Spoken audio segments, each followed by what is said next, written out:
I was very interested to tune into a recent episode of Still Alive, your online talk show with Roger Yates. In that episode, you explored why vegans should be opposed to war. Can you tell me more about this? Well, I think what people need to realise, I mean, vegans and everyone really, is that war's horrendous for humans. You know, the number of humans that are killed in wars is horrendous, and these days it's kind of mostly civilians. It tends mostly not to be the soldiers; it's civilians because the use of high explosives, the use of shells, use of missiles, use of bombs, is very prevalent in modern warfare. But the main victims in terms of numbers of warfare these days, it's not humans, it's our fellow animals. Far more non-human animals are killed in modern warfare than humans, and that is because of the use of high explosives. And this hardly ever kind of gets mentioned or reported on in the media. But what we've got to remember is, we have other animals all around us. Rats and mice and birds and other free living beings. And then, of course, there are the animals people have in their homes, and then, of course, the farmed animals as well. And especially when we take into account the free living beings that are killed in warfare, it's a huge number, and it's a number that's greater than the number of humans these days. And so for that reason, I mean, also because of the humans that are killed as well, it's warfare is definitely something that all vegans should be opposed to, and something that I believe all vegans should have no part in. And we should do our utmost to prevent wars.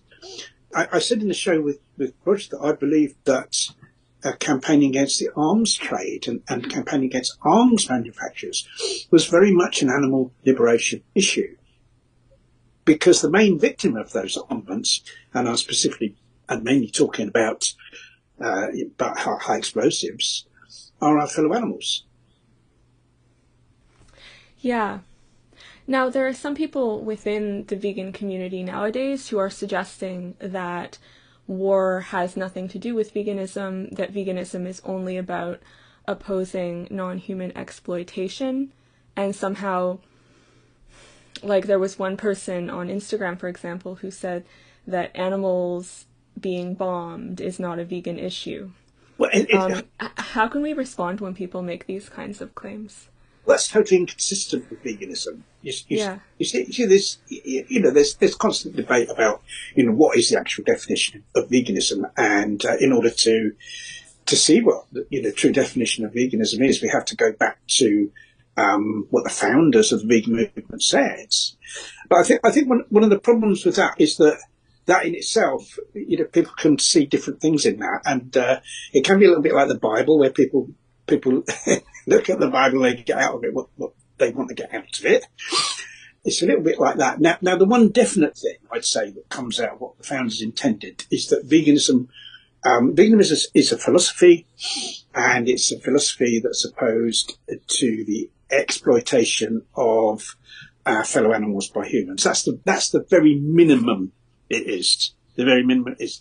Now there's evidence within what the founders wrote and what they said that veganism actually is actually more than that. But even we took it just as that, it's just opposed to the exploitation of other animals by humans. And this is what, a lot of vegans say these days, that's all it is. But you see, you've got to look at what's consistent with that. You see, if we're going to be opposed to the exploitation of other animals by humans, then it would be inconsistent not to be opposed to the oppression of other animals by humans. Say, for instance, somebody wants to destroy a woodland to build a golf course or to build a road or something like that.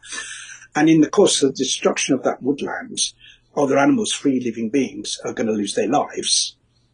Then is that not an issue of concern to vegans? That's not exploitation. Those animals aren't being exploited. They're being oppressed, aren't they? They're being destroyed for human purposes. But surely if a person is opposed to the exploitation of other animals, it would be inconsistent for them not to be opposed to the oppression of other animals and the harming, the destruction of other animals in other ways. And I'd also say with regard to humans, how can it be consistent to be opposed to the exploitation of other animals by humans and not be opposed to the exploitation of humans by humans? How can that be consistent? How can those things go together? So once we become opposed, once we accept that veganism is in opposition to the exploitation of our fellow animals by humans, we also have to accept to be consistent with the vegan ethic.